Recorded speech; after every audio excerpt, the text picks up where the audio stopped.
Hello everyone, we are back at MTA headquarters here at the financial district,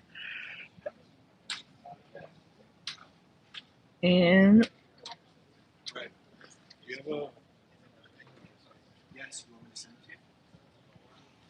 we are starting to see the reporters come in. We already have Dave Colon from Streets Blogs taking his seat bright and early.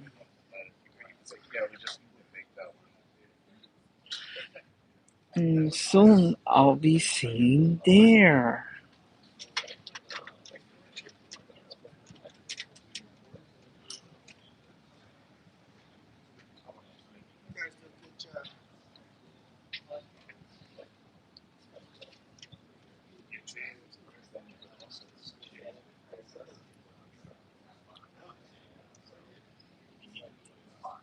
And let's see who else is on Zoom today.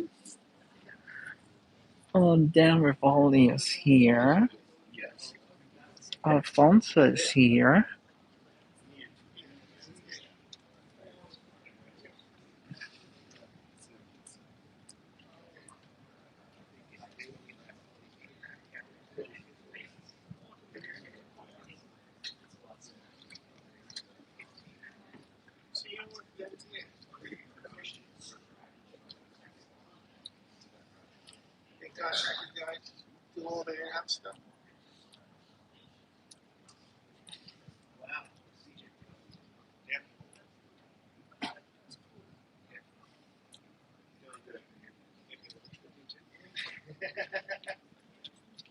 That's the only thing that's missing.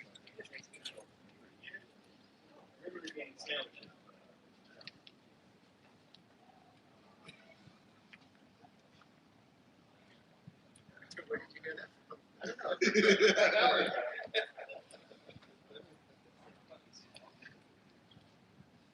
The whole day is screwed up.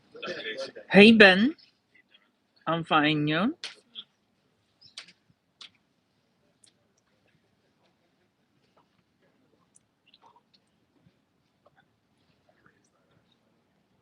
There's Nolan with his lunch.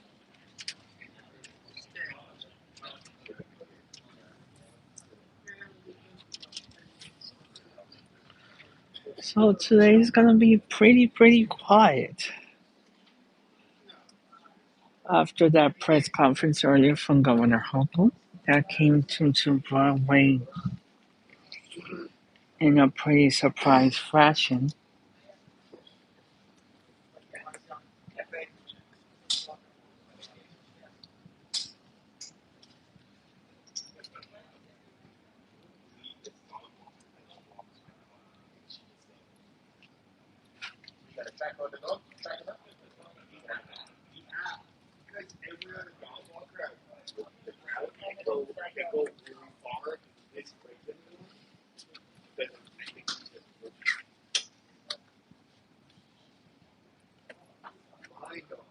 It needs to go like a distance.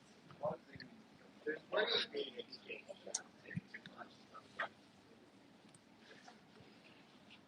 It's a kid.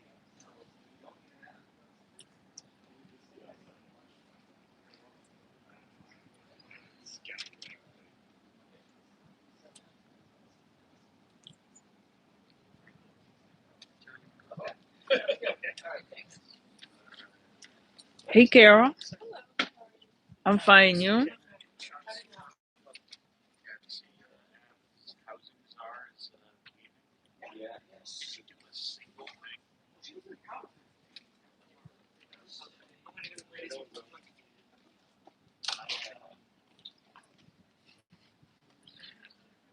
How are you? I'm fine. You?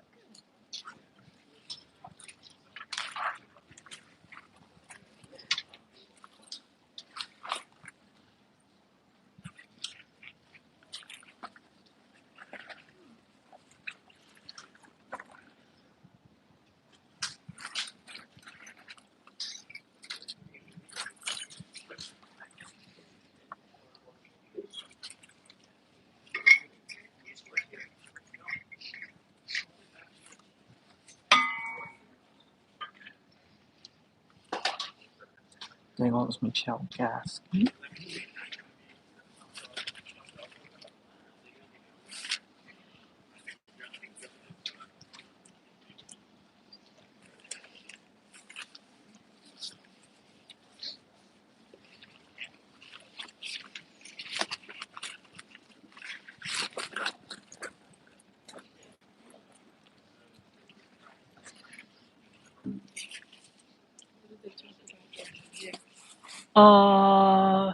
Nothing much. Just a little bit about everything.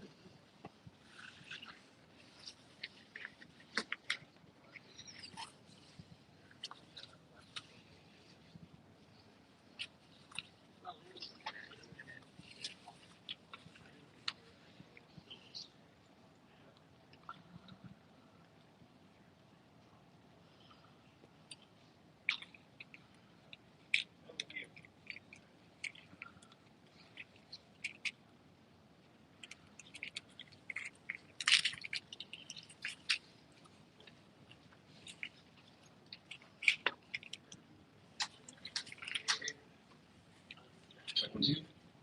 All right. Check 1, 2. Okay. And can you talk to me? Sounds good. Okay. And we're checking your mic. 1, 2. From HP. Sounds good. Okay, John. John is MTA Board. Looking good.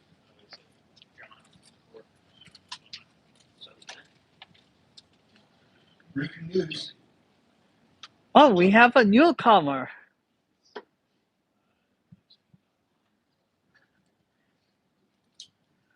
also goes to YouTube. Yeah. Oh, you. The same where the board meeting lives. Got it. Yeah. We basically just continue. Okay. Yeah.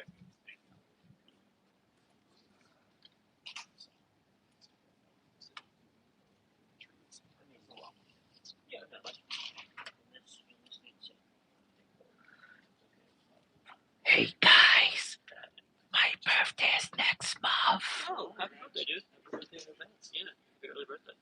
Yeah, but the board meeting is after my birthday. Oh, So this is like the this is board kind of meeting in which to say happy birthday. You should get Tiana to wish you a happy belated birthday. Yeah, but I'll be in school. Okay. Looks like we have a large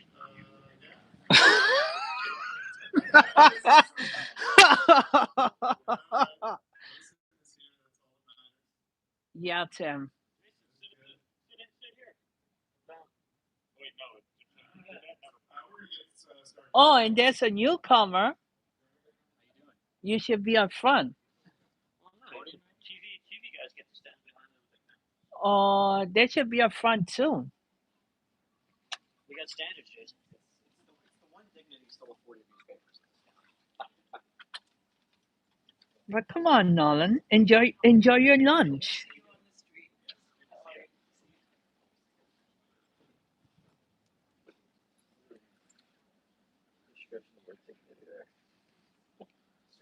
I wonder where's everybody else. Did I left early? Did I sold out? Hey, Mark.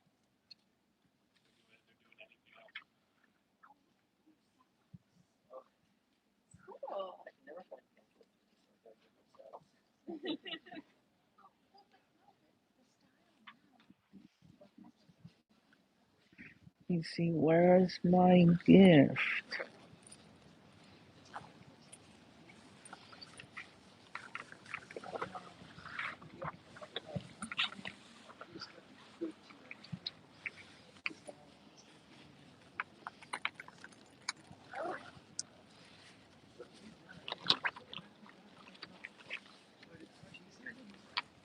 Kara, this is for you. Oh, thank you. Oh, that's so nice of you. Did you go to Disney? Yes. Lisa, this is for you. Thank you. That's awesome.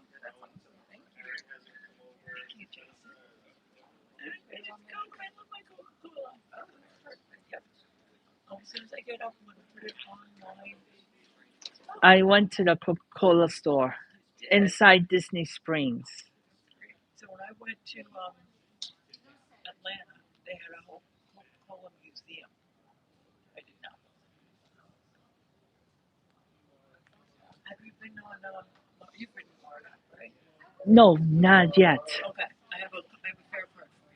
Nice.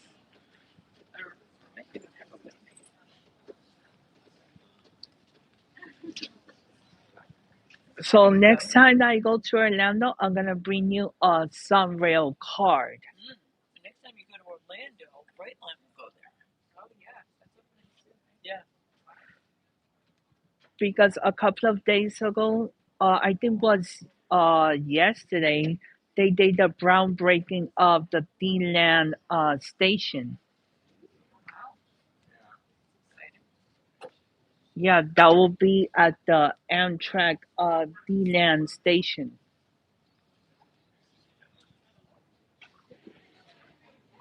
When were you in Orlando? During spring break. Oh, nice. Weren't you in Phoenix too? That was last year. So that either has money on it. It's either a 3-day pass that's not been activated. I'll check it. Or it has been activated, but at least you have the card and you can put something on it. I'll check it, Lisa. Okay.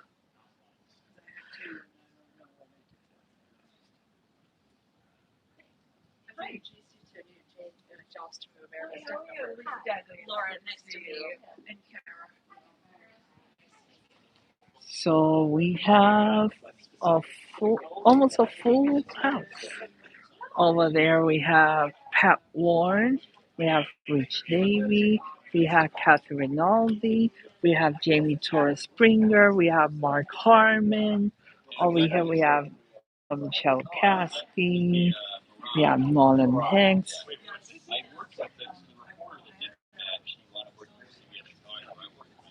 So soon we should have. So soon we should have.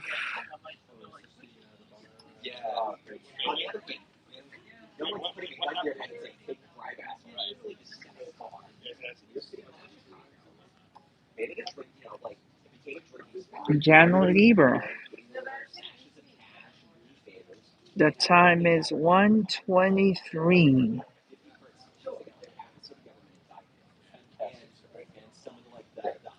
on this Wednesday afternoon at MTA headquarters in the financial district.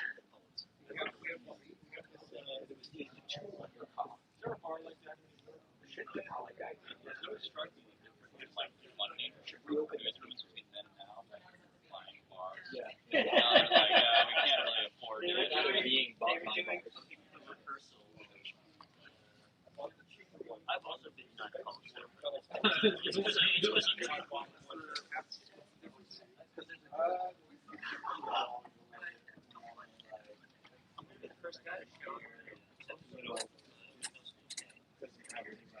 Hey Aaron, who we having on Zoom? He was here before, but he left. Possibly Danielle. She was also here, but she left. They sold. They should have stayed. They said they couldn't stay. Oh, they sold.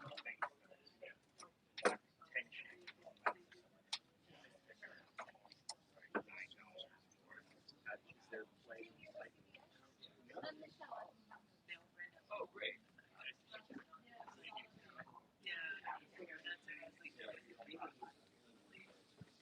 One exception.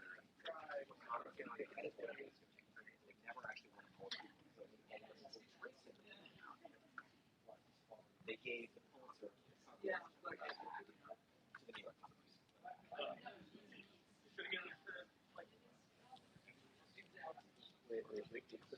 When the towers were at, well, I mean, we had the best photons. Post-photons, oh yeah, that Stanford, yeah, literally. I think they will use photons and light. Post was even on, yeah, they did it.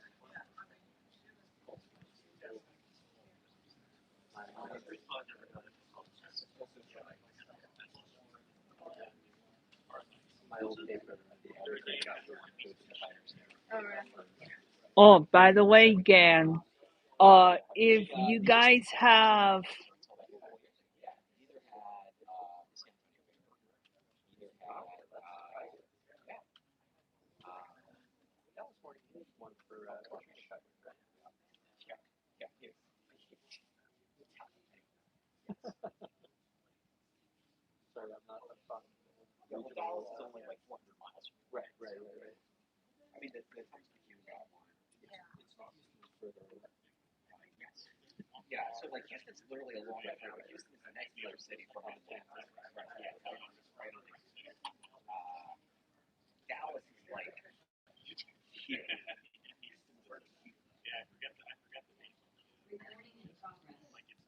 Oh, by the way, Nolan, LA is inaugurating their regional connection on June 16th.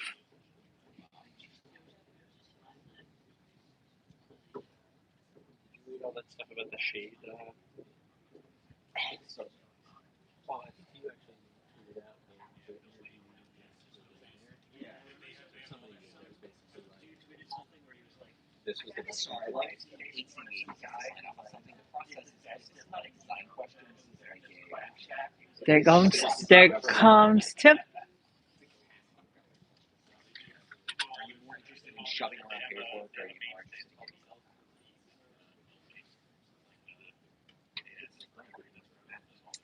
get stuff done? Might actually fix someone might need to see that.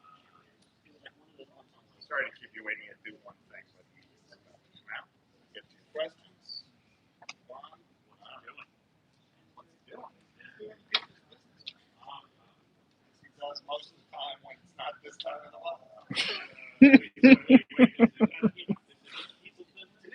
an important part of people, especially to other people. There's no people who's one person engaged a lot.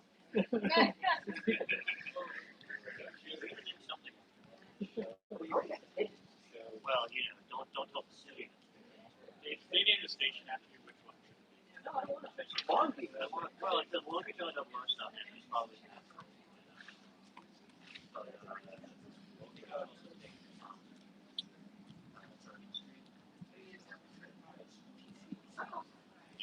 Next month I'm gonna bring my tripod. Well, you know, as far as I know, I won't be able to spell the Dave Colon Memorial. Dave Colon's good quality. I've seen it. I've never done that. Yeah. Hey, you know the thing? Not said was going up for Broadway. I was gonna, yeah, we have to start photos for that. I mean, all I'm saying is they said it was going to be up for a vote, and if you look at the Twitter responses, there is one psycho guy who kept responding with a lot of different things, and there's a bunch of people being really racist to Adonis, and then no, there's like 30 examples. All right. Oh my god, are we really? Come on, guys. Wait, why not? Wait, we're foiled. But no, they don't put me in. You guys should probably just get All right, the answer to the dress code. there we go. Apparently it's Friday. Yeah, I know. Are you see this?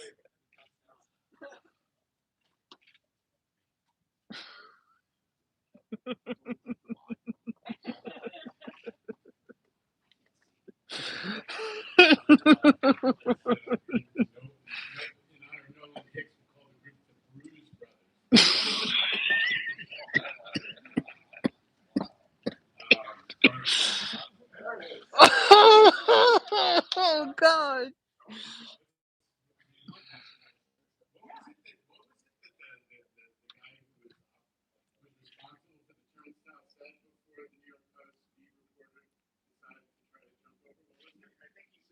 Don't try this, we've tested it. And it will work. And the post is just supposed to take out at face value. Or as we say, face plant value.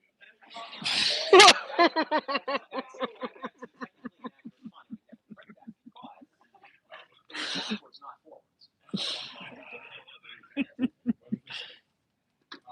Okay, listen.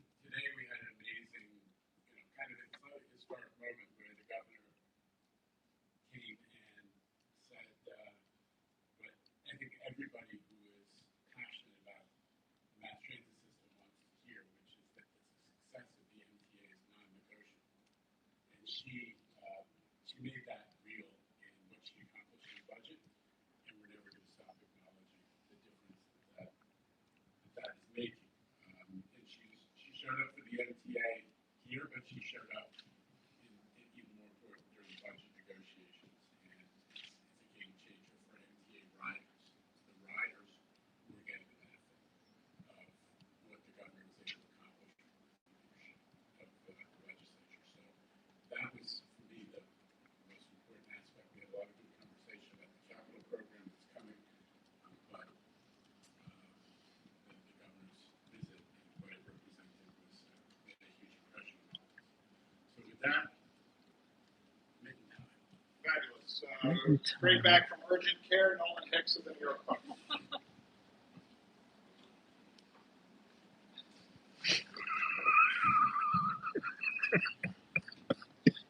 Yeah, so, all right. I don't know how to say it's the brain injury, right? You were giving sort of an elongated soliloquy about Dick Ravage and the importance of the R68s. R62s, I was correct. The R62s, yes, on the old IRT trains. Yes. And it seemed to be going somewhere, and then it didn't really. Are you going to move ahead with the R262 replacement program? Well, we're acquiring cars and bringing them into the system. We have contracts, and we're moving forward. For IRT cars? I think you know that we're at the moment that is not an active procurement. So we're moving forward with the 211s, and we're on track. So, what, sort of broadly speaking, you have a program to replace the old P division cars.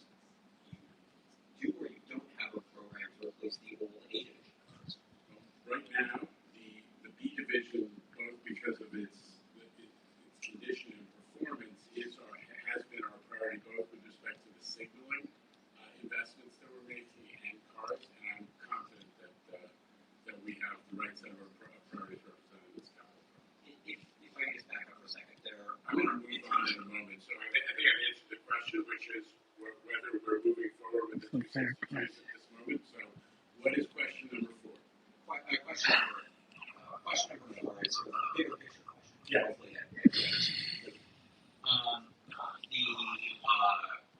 There are older cars on the IRT. There are older cars on the commuter railroads. The M7s are getting close to 30 years old by the end of the decade. The M3s, there's still a bunch of them on both railroads. The Metropolitans. Walk me through what the decision-making process is for determining what's getting kept and what's getting replaced, and sort of how you guys are planning to handle it. The 2,000 plus, So I would refer you back to I think you should look at the tape of the presentation that was made at the committee meetings about all of our rolling stock acquisitions. So I think that's probably going to be the level of information that you're getting at. The question of what we're going to prioritize in the next capital program is a fair one, but it's one that I don't think we're prepared to answer yet, because as you heard, the capital program is now, as part of this 20-year needs assessment, taking in the information of how the condition of all of our assets, rolling stock, signals, the whole power, communications, the whole thing, the condition of the assets, how they're performing, what level of urgency based on performance and age and other conditions dictates the prioritization. It's a really complex process that we're in the middle of, and we're going to be answering it over the next year, because our capital program, as you know, is winding down at the end of 24. So we do have to answer those questions. It's not an unfair question. All right, next up, making his first appearance in this forum, Tim McNicholas, right down there from CBS 2. Thank you. Mr. Lee, I just want to ask you about, after this another tragic story of someone getting pushed in the subway tracks, I wanted to ask you about the platform doors program. I think last report showed that was on pace for 2024, being available sometime next year. Is that still the case? And do you think something like that maybe would help this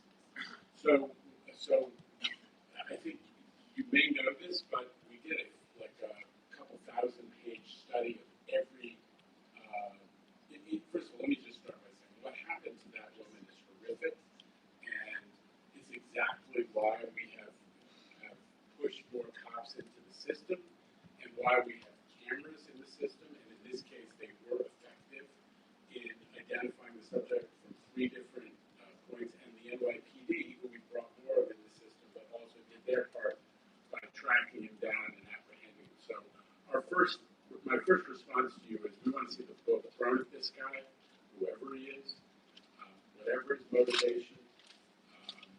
We need our riders to know that those kinds of people are going to suffer the maximum consequences if they do something like that. On the specific issue, we did sort of a major study a while back of the conditions that would allow us or prevent us from putting in that particular technology of platform doors. It indicated that the platforms, because of their age and their structural condition, in most cases, could not accommodate them. Nevertheless, we're piloting platform doors at a couple of stations that is actually funded, and the process of designing them and installing them is underway. I'm not going to remember exactly which stations are, but we can give you that. The other steps that are being taken to make sure that people are protected in the system, especially platform, the kind of protection that platform doors might offer, are also very much in process, which is the detection of people who are on the roadway, God forbid, by having cameras on the front of trains that can see things far further than the human eye. The detection of people who are trying to get into the tunnels and so on. So we're making big investments that at their purpose to provide the same kinds of protection platform doors, but even notwithstanding that there's a lot of locations where physically they can't be installed. So we're moving forward with the pilot, and we're going to see how they go. All right, Bloomberg's Michelle Cassidy, Michelle. Hey, Jim. So I wanted to ask about with congestion pricing. If I remember correctly, when the payroll mobility tax was first approved many years ago, there was some delay on actually implementing it because there were some legal challenges to it. But with congestion pricing, you said that you do anticipate that might happen, but what I'm wondering is from which entities or organizations or people is the MTA anticipating that you might get some legal challenges on congestion pricing, and what are you doing to prepare for that? I don't know. It's just when you have something that is very controversial, there are frequently challenges to the environmental documents in the environmental process. That's what I was saying. Is that history suggests that when you do a complex environmental review federally, that there's always somebody who challenges it. So more than that, I can't say. But we're prepared, and the most important preparation we did was to do a great big environmental assessment, kind of unprecedented level of detail for the type of environmental process that the feds asked us to do, which is called an environmental assessment. We did so much more outreach than had ever before been done for an environmental assessment. And I think that's, when you ask about preparation, I think the answer is to do a very, very thorough environmental review. All right, Ben Brockville down there at the end from New York Metro. Hey, Dan. So first I want to ask about this situation with Connecticut. I want to ask specifically, so if this budget proposal comes to pass and they cut a lot of money from Metro North, do you think that the MTA and or New York State should be picking up the tab specifically to keep service at a baseline level? I mean, I think that our responsibility is to protect New York commuters, Metro North New York commuters, to the maximum extent possible. So there is contingency planning going on. I'll ask Catherine to join me. Contingency planning going on, because if those Connecticut budget cuts that are being discussed in Hartford do go through, there would be consequences to how much service is run, at least in the Connecticut portions of the New Haven line, and it would be felt in the peak as well as throughout the day. So, but we're doing the contingency planning, and we're also having, in touch with our partners, and they've always been great partners in the state of Connecticut to make sure they understand the consequences if it goes through. Yeah, I mean, I don't really have much more to add to that. I mean, Governor Lamont has been a tremendous partner to us over the years. He's a tremendous advocate for public transportation, has come out in favor of congestion pricing. So we've worked very closely with his staff in terms of what might happen if these cuts were to go ahead and these service levels were to be reduced. We're in constant contact with them, and to Janel's point, it's an integrated service. I mean, our Connecticut customers, our Metro North customers, but Governor Hochul has directed us not to reduce service in the state of New York, so we will do our level best to ensure that New York commuters, are unaffected, or the best we can do by these cuts. One other question on the fare increase proposal. So I want to ask specifically why, if you could go a little bit more into the decision to propose a higher increase for per rides over unlimited, especially because when I looked at the charts, and I think you or maybe it was someone else went into it committee, but the share of unlimited customers is going down and has been going down for a few years now. So could you go a little bit more into the decision to? Yeah, it's really simple. We had to pick something that was on the nickel, and we had to, and the 7-day in particular is benefiting, is become a really important product for essential workers. It's disproportionately folks who are the heaviest users of the system, who are low and moderate income New Yorkers, and we were talking about a couple pennies here and there. In the end, we wanted to prioritize the needs of the low and moderate income users. That's the demographic profile of the unlimited, 7-day users especially. All right, we're moving on to Dave Colon right there with the cat. Streets flying on. Hey, John, how's it going? I have a couple questions for you. One of them is about this idea that they were talking about at the committee meetings the other day, the question of possibly unwinding the Atlantic ticket. Now the city ticket is going to be all the time, it's going to have this peak thing, but the weekly Atlantic ticket does have the option of a 7-day unlimited Metro card with it. That advocates and said it's a very seamless experience for people. What would happen to that transfer?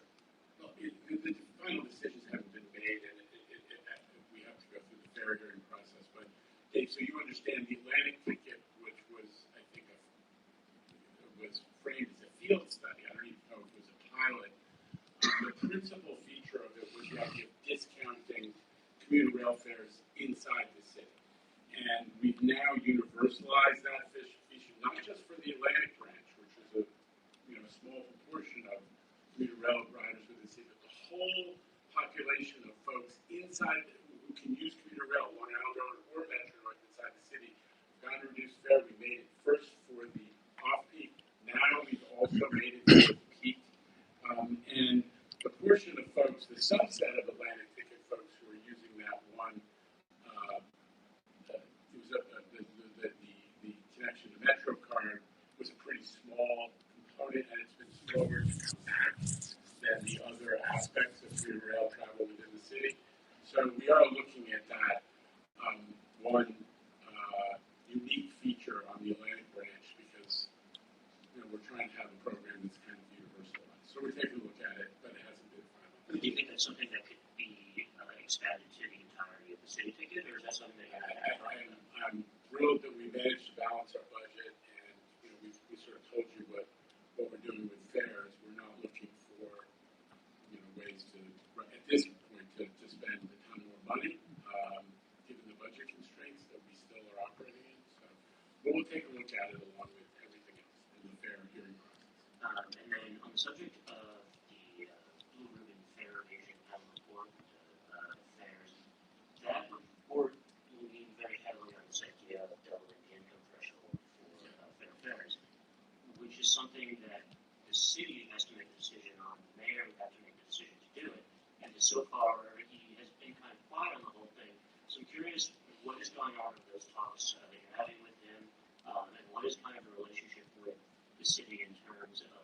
expanding the number of people who are even signing up for it right now who are eligible, and who would sign up for it if it somehow get doubled. Listen, you've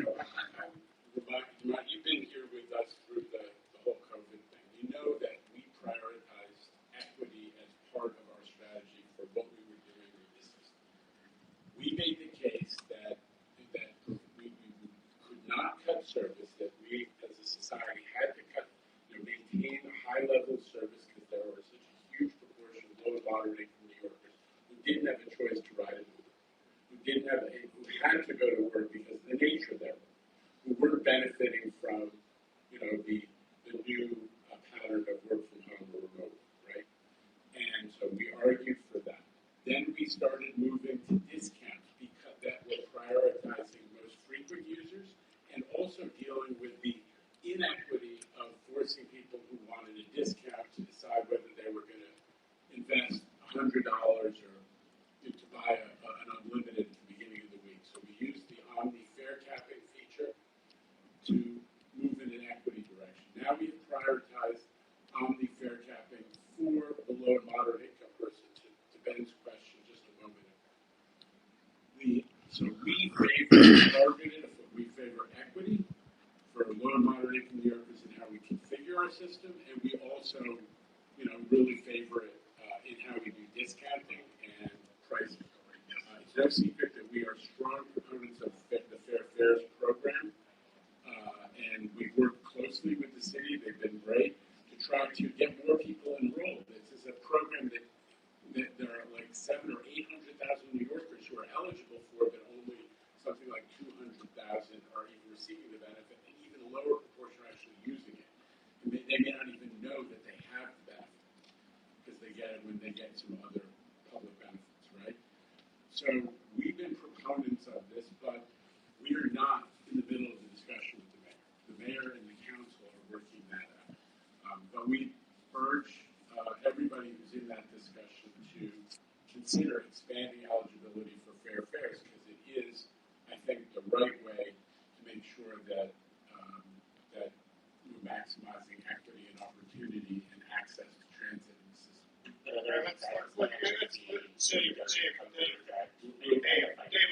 We're not at this stage. It's really a discussion that has to happen between the mayor and the council. All right, Evan Simcoe and RSP closing us out today from the Daily News. Hey, Jim.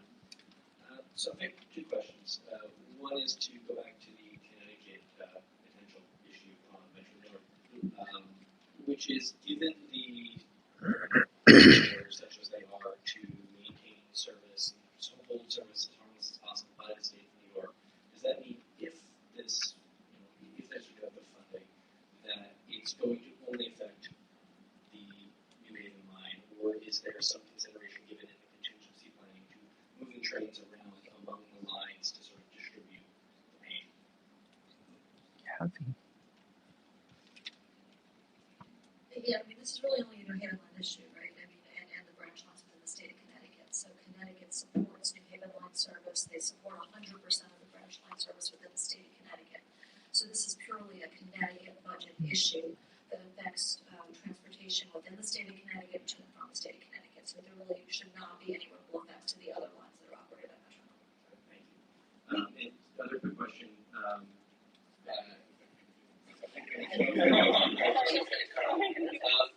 The negotiations with TWU Local 100. I know that, I know in respect that you don't want to negotiate in public, but we've been, quite some time now without a contract. Can you give us an update? Are you optimistic? Yeah, I mean, I would say, as you would expect, I'm not going to talk about any of the specifics, but negotiations ongoing and there have been productive discussions. Premature to say anything more than that. All right, Michelle, did you have a follow on the other situation? Yes, about Connecticut area. So, just kind of stepping back, for some, if anybody just doesn't ride that line, I mean, basically, how does the relationship, as of now, and has been going, how does it work? I mean, so Connecticut runs some trains, and Metro North runs some of the trains? It's a mix, or? So we're basically a service provider for the state of Connecticut. We have a contract with the state of Connecticut that we've had for many years where we operate the service for them. And there's a very, impenetrable and complicated, financial arrangement with respect to how that all happens, right? So we, Metro North, operate service on the New Haven line that passes through the stations in New York to the stations in Connecticut. And there's a relationship between the Connecticut Department of Transportation and Metro North with respect to how that service is supported. So, we're in a place now where Connecticut has their own budget. We just went through everything happened on the New York side of the line with respect to our budget. And Connecticut is now sort of in a similar place with respect to their budget. And the question is the extent to which their budget will support Metro North at the service levels that we're currently providing. So that's sort of the issue. And if they don't, what does that mean? What does that mean within the state of Connecticut? And what does that mean within the state of New York, which I think is the broader question. So that's sort of where we're at now. But I do want to reiterate that we have an unbelievable partnership with the state of Connecticut, and we have had for 40 years. My predecessor in this job recently retired as the commissioner of the Department of Transportation. Joe Giletti. Their customers are our customers. It's an integrated service, and we really value that partnership and the customer experience that we're able to give all of our customers on the New Haven. When I've seen that line, though, it looks like they're Connecticut trains. Like, yeah. They stand out from the other Metro trains. For a couple reasons, right? I mean, that's the only system that we have that's on catenary. So those trains are the M8s, right? Because they run on both catenary and third rail. So it's a distinct electric rolling stock that serves the New Haven line. But also by virtue of this underlying contractual relationship that we have with them, they contribute to the cost of those cars, right? So we pay for some, they pay for some. It's all kind of rolled up into that agreement with respect to both the operating and the capital expenditures that are associated with running Metro North service within the state of Connecticut. How much does Metro North get roughly a year from Connecticut? We'll get to it all that. I mean, it's a little complicated. All right, thanks, Kathy. Can I ask one more question on that, if it's possible? On what? On Connecticut. Just a big question, and then we're going to go. Yeah, this is a big deal. Just one clarification. When it comes to funding the New Haven line, yes. Are these, within the bucket of Metro North, within the bucket of the MTA, I guess, is funding the New Haven line, entirely separate, from funding the Harlem line and Hudson? Okay. No, Metro North has a budget, right? And there's a certain amount of the expenditures associated with the New Haven line service are funded by the state of Connecticut pursuant to this underlying contractual arrangement that we've had with them for many years. Okay, so if there's these budget cuts that go through there, but there wouldn't be any downstream impacts to the Harlem and Hudson? No. All right, we gotta go. Nolan, you're waiting for the fifth question. We gotta go. We've got two Kathys and one Jano today, and we gotta call it. So thanks, everybody. Is it possible to run the full service to, I guess it's Port Chester, if they're making cuts in Connecticut? Because a lot of those trains are coming down from New Haven and from Stamford. Yeah, no, I think actually General answered that question. I mean, we're in the process of working with the state of Connecticut on what a service plan would be if these cuts were to go forward. And, just based upon the direction that we've gotten from our governor, we're going to look to minimize any impacts upon stations within the state of New York. But exactly where the trains originate from, that's all still being worked out. So New York riders could be affected. And we're looking to minimize any impacts. Thank you, everybody. Thanks so much, and good afternoon.